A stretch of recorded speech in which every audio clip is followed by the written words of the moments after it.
Hello, everyone.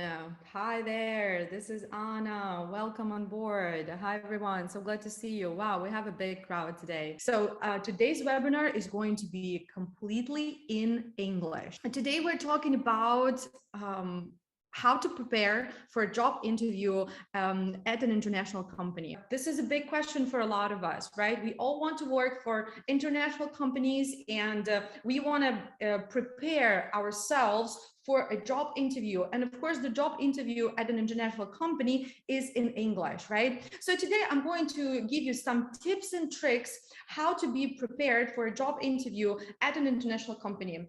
By the way, right away, I would like to draw your attention to a very important grammar topic here. Look, nail a job interview. First of all, nail a job interview. It's like an idiom. It's like a fixed expression, which means to be successful. To nail something, it's to become successful, to be successful, right? To nail a job interview, to be successful at a job interview. Now pay attention, at an international company. So in English, we say at a company, or we say for interview at a company. But when we say work, we can say work at an international company, or we can say work for an international company. There is a common mistake that a lot of English learners make when they say work in a company. It's incorrect. You either work at or you work for. By the way, if you have, I don't know, a piece of paper, if you have a notebook and a pen near you, please write down. I'm going to say some, useful phrases, write them down so that you don't make mistakes. Because when you actually go to a job interview, I'm pretty sure you have to say the phrase work at or work for. Please make sure you don't say work in, right? When they ask you, for example, where did you work before? And you're going to be saying, oh, I worked in English for IT. No, you don't work in, you work at English for IT, right? So this is what you say. Okay. Alrighty, guys. So today we're going to speak about three pillars. Pillar, it's like a pole, yeah? Like, for example, like a column that holds the building, right? We're going to talk about three pillars of a strong candidate at a job interview. So when you apply for a job interview, right, and when you apply for a job interview, then when you come to a job interview, what do you have to have? Three pillars: professional LinkedIn profile, well-written CV in English, of course, and of course, you need to be prepared for job interview. You need to be prepared to answer job interview questions. So speaking about your LinkedIn profile, international companies, international recruiters, they do use LinkedIn a lot. And LinkedIn, technically, it's a social media for work, right? It's social media for work. So this is your business card, technically, right? This is the marketing tool, and this is your business card.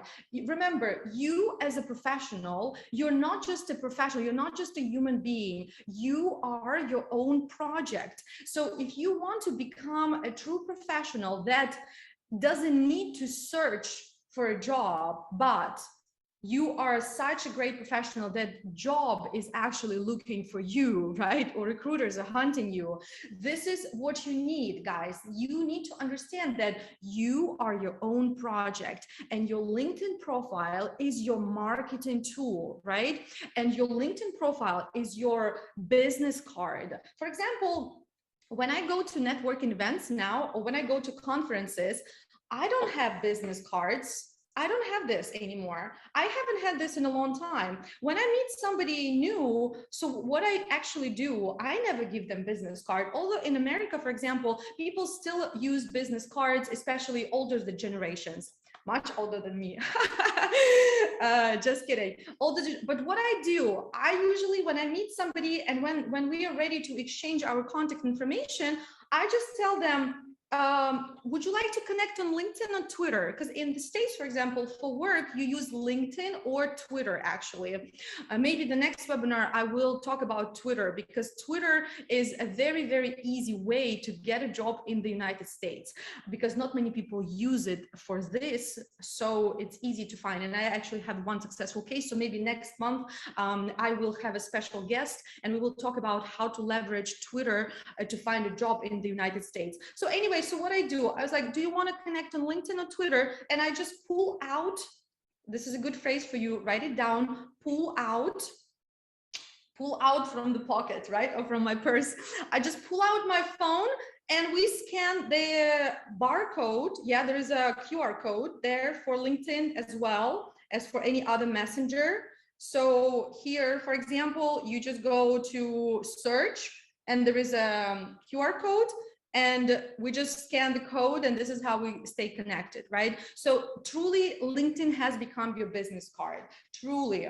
It's very useful. That's why you need to understand that LinkedIn is the way to market your project, and your project is you. Remember, it's always you. Alrighty, now you need to remember that your LinkedIn profile is not your life story, right? So on LinkedIn, please do not talk about your family, your friends, your hobbies, etc., right? I mean, you can say something personal, but like it can be only one sentence. I will talk about it in a minute, right?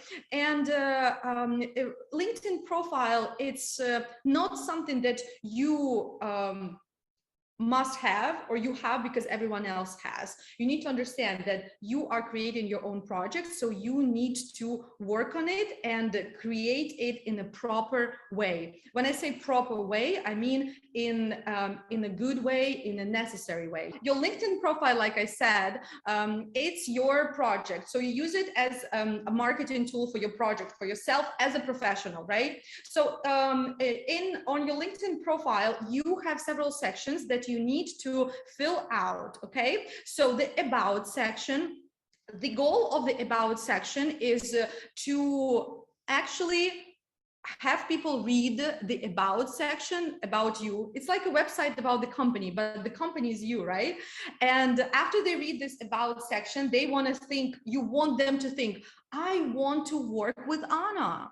I really like this professional, right? So technically, this is your goal. So your goal is to create this story of yourself that is going to attract potential employers or potential clients, for example, if you are a freelancer, for example, right?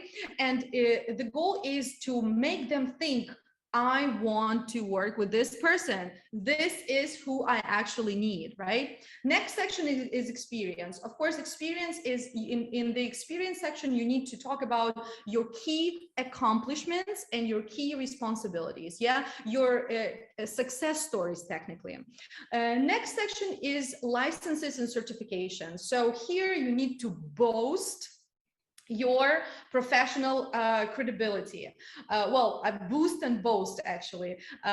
When I say boast, I mean here you're free to talk about your all certifications that you have, all certifications that are relevant, that will prove that you are a true professional. And if you have English certification, for example, from English for IT, this is the section for it to go to. Skills. Here you include all the skills that you have. For example, for me, I'm an educator, I'm an entrepreneur, I'm a business person, so I'm going to include all those skills. And later, in a few minutes, in a few moments, I will give you some tips and tricks how you can include skills and show credibility. Because actually the skills section on LinkedIn is can be also modified and added by another person that adds you more credibility. By the way, credibility, what's credibility? Credibility, it comes from the word credere. I think it's Latin. Yes, Anna used to study Latin. So it means believe, yeah, from Latin. So credibility, it's when other people have belief, like they trust in you, right? So skills, when other people recommend the skills that you have, it boosts your professional credibility. And of course, recommendations. Recommendation, this is technically feedback and testimonials from other people who worked with you. For example, after this webinar, of course, guys, I will ask you for some recommendation, not recommendations, but feedback. If you liked something, please talk to me, tell me what you thought about it. Was it useful? Was it not useful? If you're willing to share, I don't know, a post or stories on Instagram and tag me, that would be fantastic as well. So recommendations is a big section on LinkedIn as well, and you have to work with it because people do read it. Now let's take a look at the about section on LinkedIn. First of all, just a friendly reminder, LinkedIn, again, it's not Instagram, it's not your Facebook page. So make sure you have a nice headshot. What's headshot? Headshot, it's a picture of your head, not your full body. So full body pictures are not good for LinkedIn, okay? Sexy pictures and I don't know, looking in the far away or looking up is not a good idea for LinkedIn, okay? Passport pictures is also not a good idea. It's not a good idea for LinkedIn either. So please just choose a nice headshot where you're smiling and where it is easy to see your beautiful face, right? No sunglasses, please, okay? Like no other people in the picture, just you and your head. That would be fantastic. Next, the about section. Like I told you, the about section should really attract people, and after reading your about section, you want them to think, I want them, I want to work with them, right? So please choose a concise means short, okay? Concise description of your professional experience. And if you know what storytelling is, use a storytelling tricks. Yeah, storytelling tricks and storytelling techniques.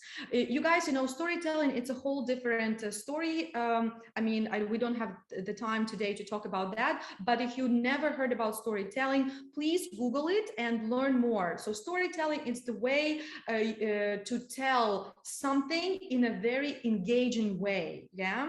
So next, in your about section, you can also have a separate paragraph where you talk about your relevant skills. Yeah, skills paragraph. And here you can include keywords and relevant technologies. Actually, keywords are really important on LinkedIn because when people are searching for example, yesterday I was looking for a Flutter developer. And I went on LinkedIn and I just used two keywords, Flutter developer. And LinkedIn gave me a list of Flutter developers. And you know how LinkedIn chose these Flutter developers based on the words that they used on their page. So for example, in your about section, if you use keywords about your skills and technologies, for example, that you can use, it will be easy to find you here. And now, also it's good to include your personal website or portfolio in this section. So for example, if you are a graphic designer, you can include your Behance link or Dribble link or just your personal website, for example, with your works. Now, I have a good question here from Angelica. I don't have any experience, so what should I write? Well, I mean, I don't agree that you don't have any experience. For example, even if you are a student, you do have some experience being a student and doing some, for example, diploma or coursework or etc. So we always have experience, unless we are just newly born, for example. You can include you can include your volunteer experience, you can include your project experience. You have to think about yourself. I don't want to say like, but okay, I'm going to say this, guys. People usually underestimate themselves. I'm exactly like this as well. When I think about myself, it's like, oh no, I don't have enough skills. I'm like, oh no, this person is better. This is not what you need. You know, we already have what we need. We just don't see it. We just have to see it. And if you think that you don't have experience, you don't have enough qualification, this is not true. What my recommendation is, just sit down with a piece of paper and a pen. And if you think that you don't have enough qualification or experience or something, 30 minutes, start the timer and write down everything you have ever done in life, everything. Your work, your project, your volunteer, your helping someone, etc., etc. Then when you have the list, you can shortlist things that you really want to include, for example, in your LinkedIn profile or in your resume, for example. And if you don't have, if, for example, if you're starting a new job and you don't have relevant experience for the new job, but you went to a boot camp, for example, you did a boot camp, you did a programming course, you did a quality assurance course, and you did some practical projects as part of the course. That's why it's this is what you can include, you know, and you can talk about things that you have done, not commercially, but as a volunteer and as a student. All right, moving on, guys, moving on. Now, when you talk about your experience, so what do you talk about here? First of all, some grammar tips. This is very important, okay? Some grammar tips here. Use past simple for your work history, okay? Don't use present simple, don't use infinitive forms, use past simple. Like, for example, instrumented services, advocated for resiliency, worked with cross-functional stakeholders, etc., etc. Use active words, verbs, yeah? So tell in your profile, tell exactly what you did, yeah? This actually is actually also part of your CV, because the copy, I mean, the experience part on your LinkedIn page can be copied to the CV page, yeah, to your resume page here. Now, if it is possible, use quantifiers when you talk about your experience. What does it mean, quantifiers?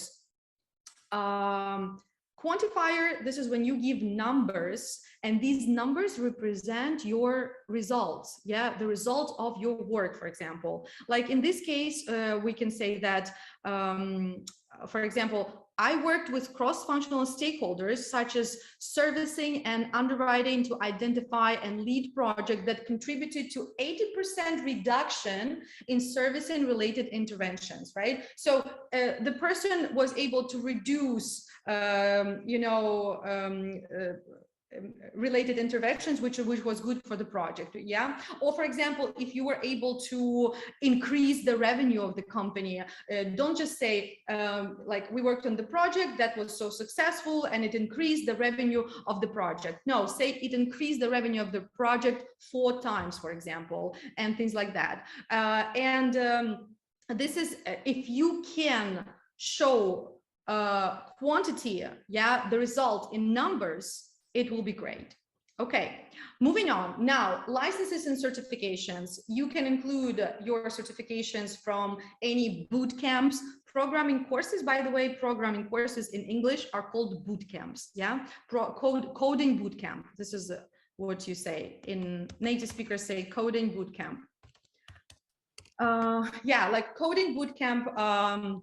Or design bootcamp, like for example here UX. This is one of our students, Anna, and when she got English for IT certificate, she also included it in her licenses and certification, which I think is great, because first of all, a lot of recruiters and a lot of companies know English for IT, so they understand that you possess a certain level of English and communication skills. So if you do have any language certification, make sure you post your certifications online. Okay. All righty, moving on. The next one is skills. So skills are endorsed. Guys, please stop.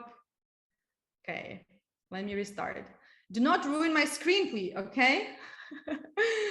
I've prepared the presentation. Do not ruin my screen.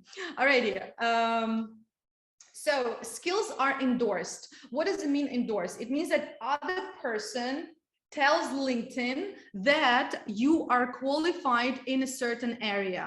Okay, so for example, if I know that you can JavaScript, for example, or you are good at web development and I'm your LinkedIn friend, I can endorse you. I just click one I don't know, button, and your LinkedIn page receives this endorsement. You can accept it, and then it will appear on your LinkedIn page. And this is great technically. So how can you get those endorsements from other people? You can endorse other people, and people will endorse you back. This is, you know, in life, everything happens in this way. You give, you receive. You give, you receive. This is how things are done, right? This is how you can get things. First, you need to share something so that you receive something back. So please, when you search, like, when you complete your LinkedIn profile page, and you can see endorsement, endorse your friends, endorse your LinkedIn friends, and you will get endorsements back. Okay, and then you will have a complete skills section here. Now, the next section is recommendations. And of course, for recommendations, you typically have to ask people to give you recommendations. Sometimes people can actually write a recommendation without you asking them, but it's really rare because usually people are lazy to do it. However, my personal recommendation, when you have done a great job, yeah, you did a great job, and your client, for example, or your boss loved what you did, don't waste time. Ask them right away to write a recommendation for you on your LinkedIn page.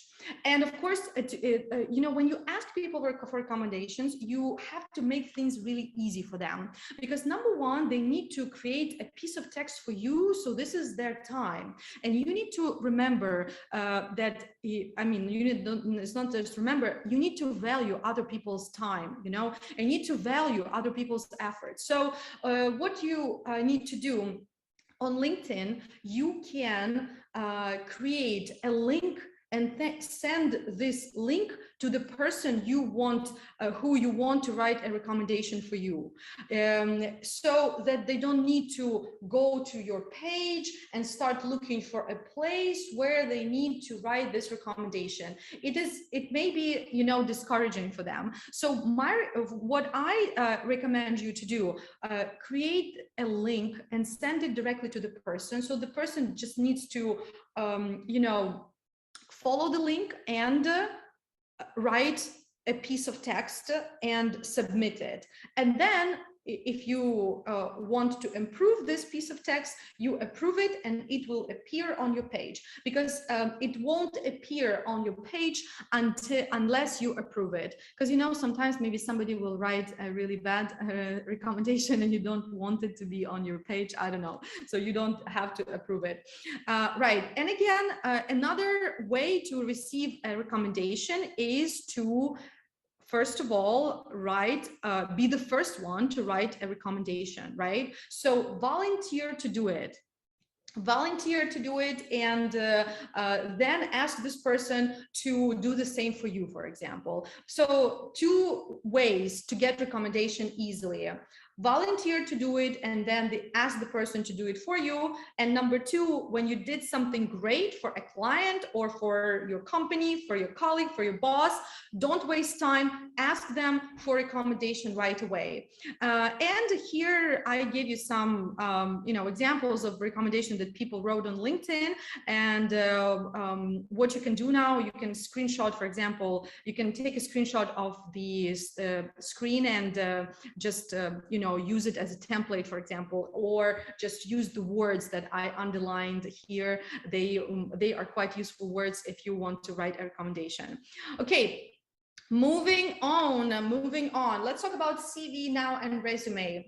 CV and resume, of course, everyone must have it. If you are applying for an international company job vacancy, yeah, you of course your resume has to be in English, and it has to be proofread. It means that it has to be checked, double checked, triple checked, etc. Okay, so your resume has to be easily readable. It means that when we talk about resume, like a page, easily readable, it means that paragraphs, gaps, not just like text like this, and it's very difficult to read, right? So the layout of your resume has to be readable and professional. Please, Irina, do not do anything on my screen.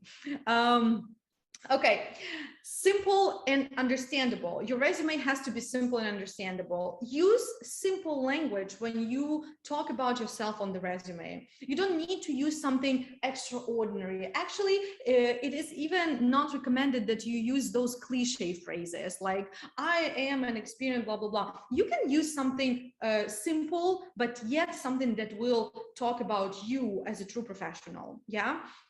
In your resume, what you can do, you have to talk about your expertise, what you can actually do, and what value you can add to your potential employer. So the resume, it's actually the best description of you as a professional, but on top of this, you also have to show how useful, how valuable you are going to be for a potential employer.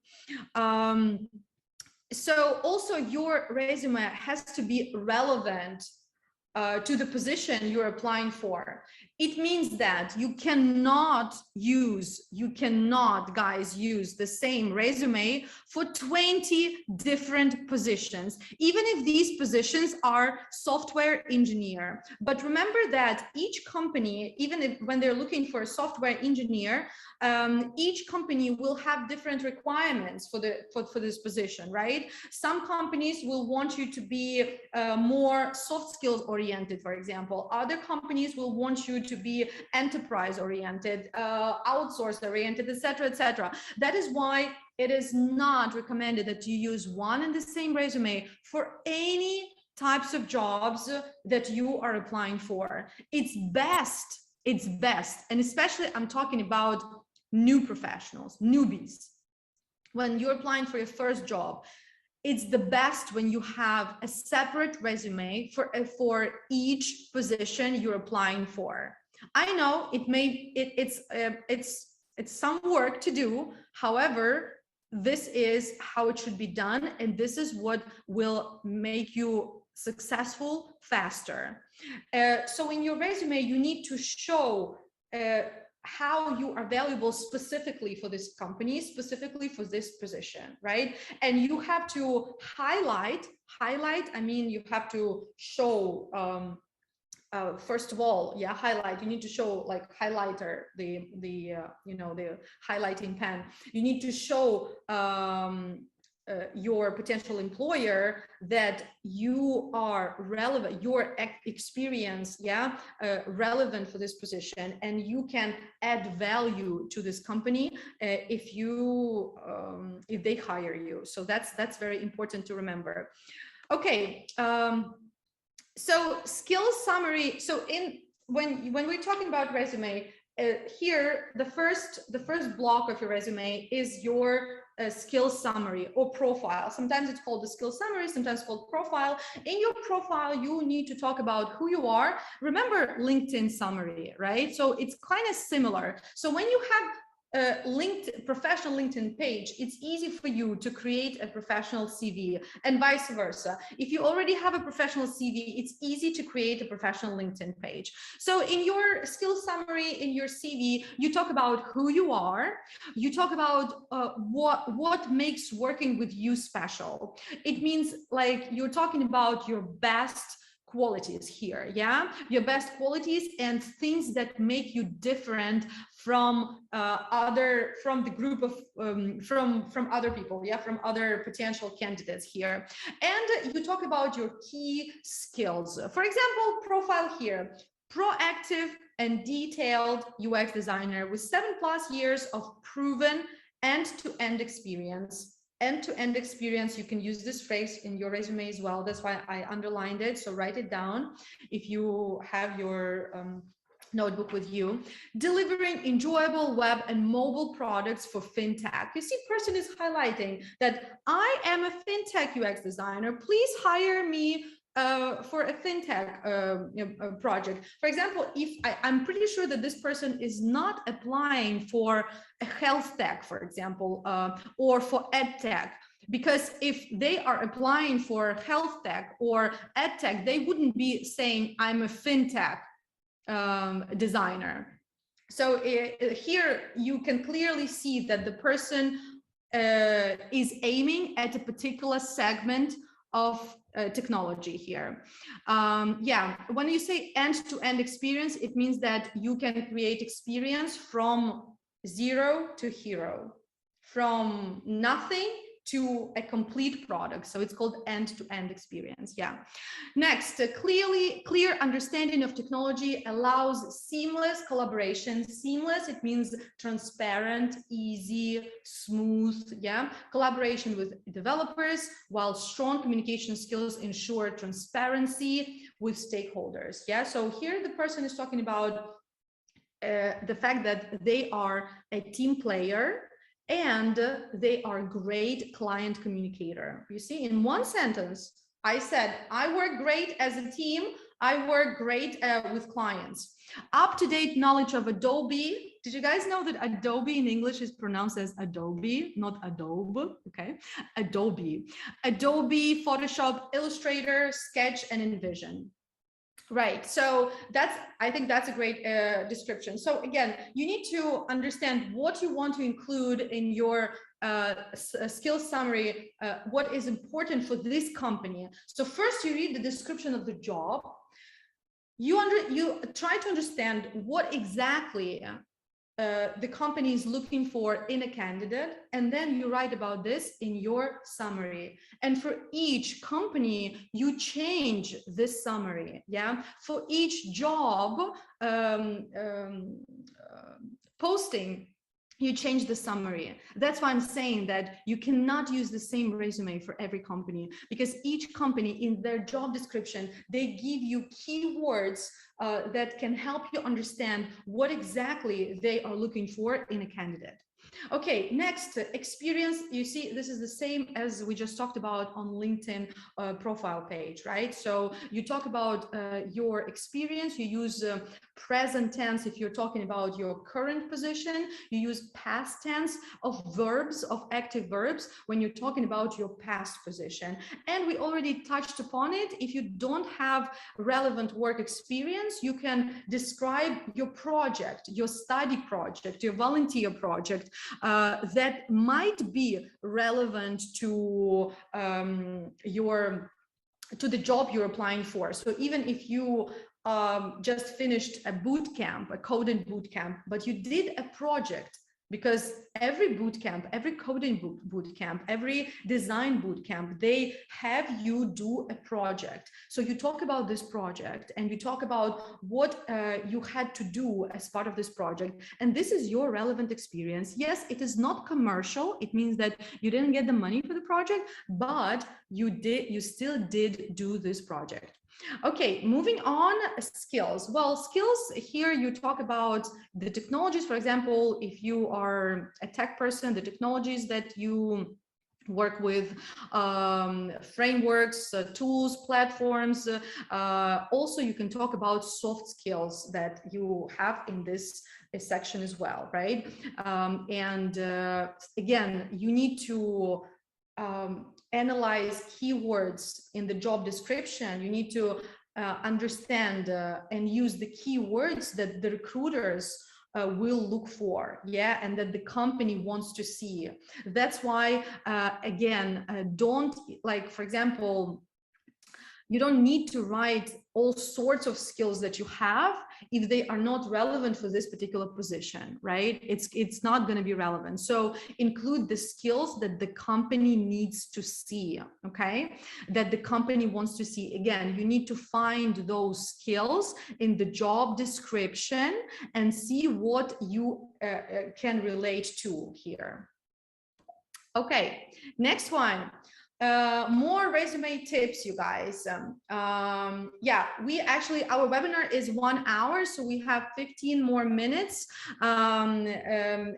For those of you who, I think I failed to tell you about the time, but it's 1 hour. So resume tips, let's recap what we have talked about. Show your resume. First of all, when you have written your resume, show your resume to a friend, for example, from a different industry, and ask them if they understand what they see here. Yeah, if you ask your friend from a different industry to read your resume, you can make sure that you clearly communicated your professional value. If they read your resume and it's like, wow, this is really cool, this is fantastic, right?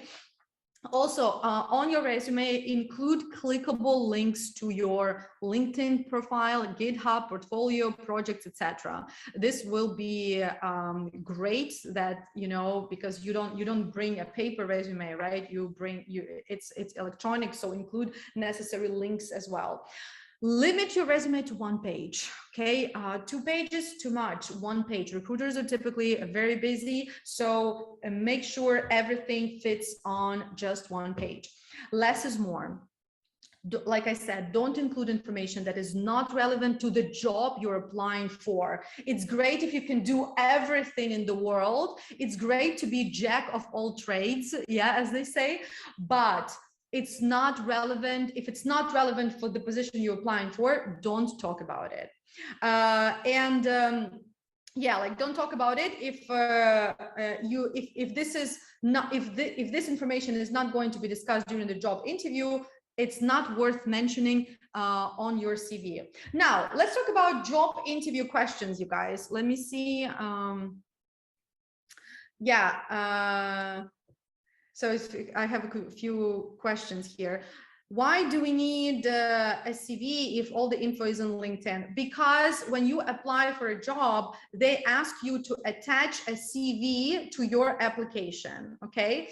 And LinkedIn, okay, so LinkedIn is step 1. The company can find you on LinkedIn. They like your LinkedIn and they like, hey, we want to talk to you. Like, are you available for a job interview? Please send us like your CV, blah, blah, blah. And then you move to the next stage, for example, right? So LinkedIn, like I said, it's your business card. Yeah. Hello, I'm Anna. This is my LinkedIn. And then we continue the conversation here. Alrighty.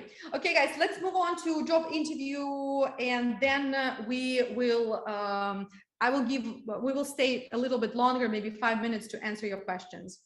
Okay, so common interview questions. First of all, if you Google common interview questions, you will find a list of them.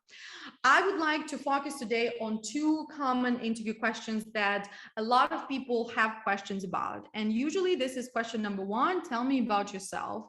And question number 2, tell me about a time when. Okay, so let's talk about tell me about yourself. So what is so difficult with this question? Well, technically, the difficulty is that people start talking about absolute nonsense. When you ask them at a job interview, tell me about yourself, and not only at a job interview, for example, we meet with you at a networking event, or even now during this webinar, if I like ask you, hey, can you introduce yourself? Hey, Julia, can you introduce yourself? And I unmute Julia. What is Julia going to speak about? I know there are many Julias probably now watching, so there is no particular Julia. So what is Julia going to talk about? Julia is going to be lost. She's going to be like talking about, hi, my name is Julia. I'm 25 years old. I am not married, or I'm married. I have 2 kids, and blah, blah, blah. this is not a good introduction, you guys, and especially for a job interview. Maybe it's a good introduction, I don't know, just at a picnic or something, you know, but at a job interview, you don't talk about your kids, your dogs, your cats, your girlfriends, your boyfriends, your age, your hobbies, etc. No, tell me about yourself. You need to pitch yourself. And this is why the very first lesson at English for Tech course that I have created, you know, IT English course. The very first lesson, I teach people how to introduce themselves, how to pitch themselves. Tell me about yourself is your pitch. Yeah, you need to pitch yourself. You need to say something that will sell you. For example, tell me about yourself. I'm a software engineer with over 7 years of experience. Keywords, key phrases, write them down, please. I worked at small and medium-sized companies where I built user-friendly, efficient mobile apps. I've developed over 20 apps, quantity. Remember, I told you, use numbers to show your results. I've developed over 20. For example, I'm looking for a Flutter developer right now. And if you talk to me, hey, Anna, I'm a Flutter developer, and I have developed over 20 apps on Flutter, I'm like, wow, tell me more. I want to work with you, you know? So I've developed over 20 apps that made thousands of dollars in revenue for my clients. Lately, I've been involved in creating a full stack cross-platform wellness app that works. I need this person. Who is this person? That works both on iPhone and smartwatch. Amazing. I need iPhone and Android. I enjoy solving both technical and business problems as I like working as part of the team. So you see, the person was talking about their tech skills, their results, and at the end of the page, they are talking about their soft skills. Guys, remember, soft skills are really important and you need to talk about them. Every employer is looking for a team player. In your resume, in your page, during job interview, when you answer questions, you need to show them that you can work in a team, because then it will be easy to deliver. Because when people can work together, they deliver better and they deliver faster. Okay, so I enjoy solving both technical and business problems. Also, if you can show your a potential employer, your customer, recruiter, that you understand the business side of the work, it's fantastic. Because a lot of times technical people focus too much on technical things and they only want to talk about technical things and they forget about business. But every company exists to earn money. Every company exists because it's a business, right? And if every employee understands how business is done and can contribute to business development, this company will thrive.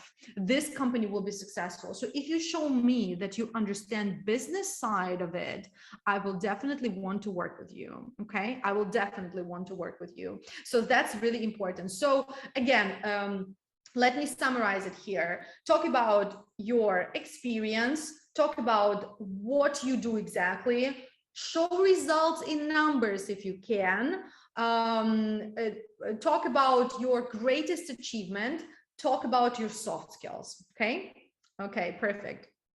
Alrighty, guys, let's move on to tell me about the time when you demonstrated. Yeah, so when you hear the question, tell me about the time, it means that they want to, this is called behavioral question. They are asking you about, they want to know about your behavior in a certain situation. So when the question starts, tell me about a time when, they usually want to learn, they usually want you to tell them about the time when you demonstrated your high level of communication skills, leadership and decision-making skills, problem-solving skills, time management and organization skills, adaptability and flexibility, integrity and teamwork, and creativity.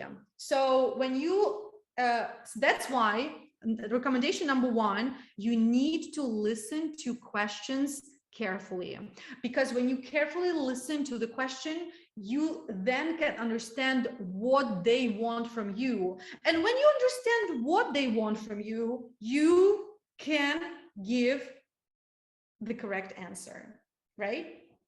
Okay, so for example, again, those skills that I have listed here on the screen, they are all soft skills. They are all equally important for a modern professional. That is why I included all those skills in all of my English for IT courses, and actually some of the general English courses, because I believe that soft skills definitely make you a better professional. You can be a great coder, but if you don't know how to work as a team, if you don't know how to communicate with clients, you will never be an A-class professional, you know, because companies will find it difficult to work with you because you can't work with a team. You are not flexible with clients, for example, yeah? And you cannot make decisions. You always rely on somebody else. That is why it's important to practice. Of course, it's important to have a high level of hard skills, but if you still believe that hard skills is enough, like learning how to code is enough, or learning how to find bugs is enough, it's not enough. You also need to work on your soft skills. Now, let's take a look at the example. Tell me about the time you had to persuade someone at work. Definitely, this question wants to see the level of your communication skills. Yeah, communication skills and probably problem solving, because when you persuade someone, it's about, you know, you need to maybe solve a problem. So here you tell a story. Let's read this story together. Let's read it together. At my previous company, my team had to support different web applications. There was no uniformity among team. Team was not united among team members regarding which framework to use. So they couldn't agree. You see, they couldn't make a decision which framework to use to support different web applications. What ended up happening, great phrase, what ended up happening, what happened in the end, in other words. What ended up happening was that we had some apps written in Angular, some apps written in React, etc. It was all over the place. I really like this phrase. It was all over the place. It was chaotic. It was chaos. Yeah, we couldn't find anything, or we didn't have a structure. It was all over the place. By the way, you can also use the phrase all over the place when you talk about a person. For example, if the person is really chaotic, if the person is like, you know, not organized, you can say, oh, you know, Julie is all over the place. It's like, she's not organized. She's not a structured person. She's like, one day she's doing this, the next day she's doing that, and, you know, working on this project and then working on that project. You can say she is all over the place, or he is all over the place. Okay, the problem with this was that if you were assigned to create a feature for a certain app, you didn't know the framework, you would have to spend some time learning it. That potentially increased the development time by a lot. My proposal was, I suggested, yeah, my solution. My proposal was to have all apps written in Vue.js. Front-end people, sounds familiar? In Vue.js, I set up a meeting with the team and gave them a demo about the pros and cons of using Vue. The result was that my manager was on board, and we decided to use Vue.js for all our new development. Again, guys, I suggest that you write down those phrases that are used at the beginning of paragraphs, and you can have it as a skeleton for your answers when you are talking about the time when you did something, not only persuade, but maybe talking about the problem or something that you did for your company. Okay, what's next here? Let's recap with interview tips. When I say recap, I mean summarize. Yeah, so you can say let's summarize, or you can say let's recap. So let's recap with some interview tips here. You need to prepare your answers to the common questions. Common questions, tell me about yourself, tell me about the time, and so on and so forth. You can find the list of these questions anywhere online. The only thing that you need to do is take this list and answer the questions. You can do it yourself, talk to yourself. If you have somebody that you can speak with, I don't know, it can be your English instructor, it can be your partner, it can be family member, etc. And this is what you can do. Just start answering the questions out loud, start practicing answering the questions. For example, when I was preparing some of my students for job interview at Google, this is what we did. Yeah. So this is what we did. I had a list of questions and we were just like going from one question to another. They were answering, they were answering, they were answering. That's the preparation.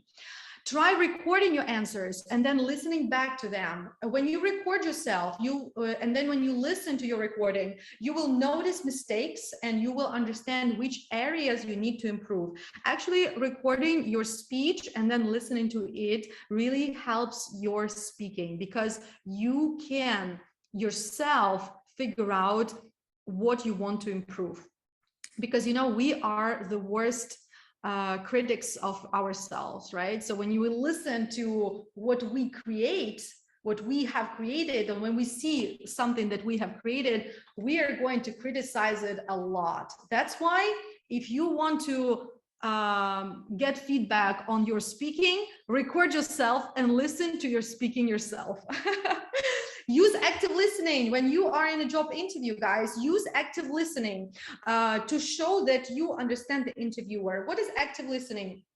Active listening, this is when you not just like sitting like this, like a stone, poker face, but when the person is saying something, you react to what they say. For example, you can react with the Zoom reactions when I'm saying something, and this is going to be Zoom active listening, right? Like I said, if you like something, if you really like something, you give a heart. If you agree, you give a thumb up. This is the reaction, and this shows your active listening. This shows that you are involved. Of course, in the era of social media, we have all those emoji reactions, but in the real world, this is what? This is nodding your head, like using your hands, like using your body language, or using even words. For example, when you agree with something, you say, oh yeah, absolutely, of course, yeah, let me say something, and things like that. And remember that job interview, it's a not one-way street. Okay, job interview, it's a two-way street. It means that it's not, there is no boss. Because a lot of times when people come to a job interview, they think that, oh, I'm going to be sitting there and they will ask me questions. No, you can, and you actually have to ask questions. It's a two-way street. It's a dialogue. Actually, it's really weird, and professional recruiters don't actually like it when you don't ask any questions, because it shows that you are not that professional, to be honest. Actually, guys, there is let me share the let me share a link to I have a YouTube interview with the top Ukrainian recruiter, Halia Kalish. And she was on my YouTube channel, and let me give you the link. I want you to watch this interview with her about a job interview. It's fantastic, and it's really helpful. So here I'm going to share the link in the chat. And please watch the interview. It's like 15 minutes, I guess. Watch the interview, and you will learn a lot of useful things about the job interview and how to behave at a job interview. And one of the biggest things there, ask questions. Ask questions about the company, about the team, prepare your questions. You have to have questions there. And again, don't think that you are at the police department and they are the detectives, they are interrogating, they are asking you questions, and you just need to answer. You have equal rights to ask as many questions as you want. All right. Awesome.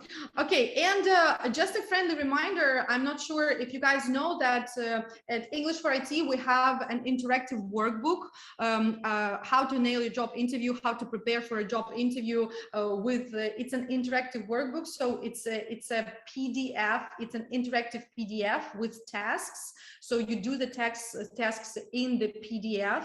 So it's like an interactive, it's not like, it's an interactive workbook. So here in the workbook, you practice job interview questions, resume, LinkedIn, and also you get a teacher's feedback. So if you guys,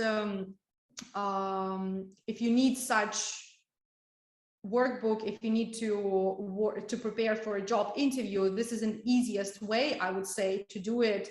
And you don't need anyone's help. You can do it on your own. You can do it in your own time, and you can also get feedback. I'm also sharing the link there in case you want some. And let's see if we have any questions. Let's see if you guys have any questions or comments, questions and comments. I have also prepared for you some useful links in current situations. Oops, let me skip to the next slide. I've prepared some useful links for you where to find a job. There are a lot of them. So what I'm going to do, I'm going to post these slides with links in my Telegram channel. And the Telegram channel is at ING for IT, ING for IT, where to look for tech jobs for Ukrainians and for international candidates and Latin American candidates. So I'm going to share those slides for you guys in Telegram channel, ING at ING for IT. And also, I think I will even create a post on Instagram, English for IT Instagram, or my own Instagram. Yeah, so you can look for jobs there and prepare your CVs, prepare your resumes, right? So that's the thing. All righty. Okay, let's see if you have it. I will take a few questions here. Let me take a few questions before we wrap up. Okay. The recording, yes, the webinar is recorded. So we will share the recording to the emails that you used to register for this webinar. And also I will post this webinar in the Telegram channel, maybe on Instagram. So you just follow my socials, you will find all the information. Okay, I have another question here.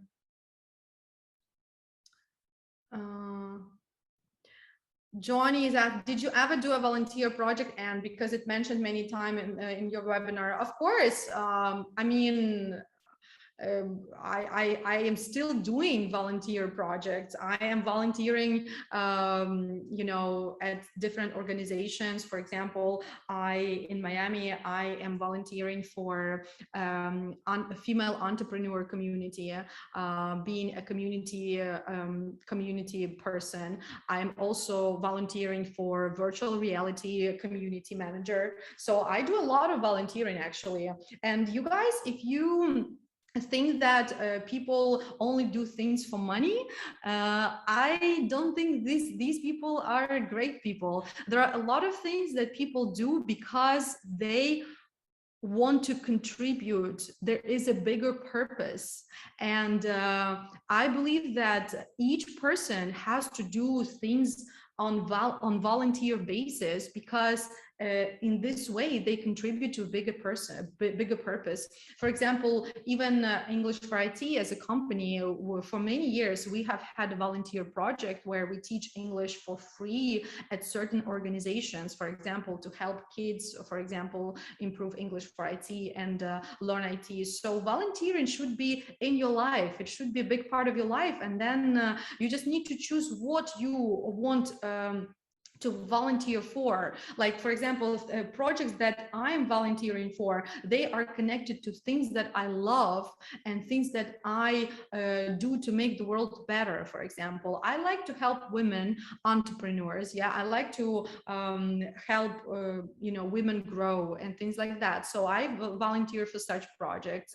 I like to help people improve their skills, like English and soft skills. So I volunteer for those projects as well. You should do the same thing, technically. Guys, thank you so much for the words. Anna, your webinars are extremely useful as usual. Thank you so much. I'm so happy. I'm so happy we're back in this unfortunate and difficult situation in the world, in Ukraine, and in the world in general. I'm so happy that we are able to get back on track just a little bit slowly. Hopefully, things will change for the better soon and fast and quicker. Yes, sooner than later. So, thank you so much for being here with me, and I wish you best of luck with your job hunt. I wish you best of luck with your professional endeavors, and I want you guys to know that I'm here for you. English for IT team is here for you as well. If you have any questions, if you need any help, please reach out to us. We are everywhere, with Telegram channel, Instagram, Facebook, website. You can reach out anywhere to us. We are here to serve you, help you become better professionally and personally as well. I think it's all interconnected. So thank you so much. And next month, in April, we will have another community webinar. But this time, community webinar is going to be for English for IT and English students and alumni. So if you would like to join our tribe, our team, welcome on board. I will be happy to have everyone. Thank you so much, guys, and I'll see you soon.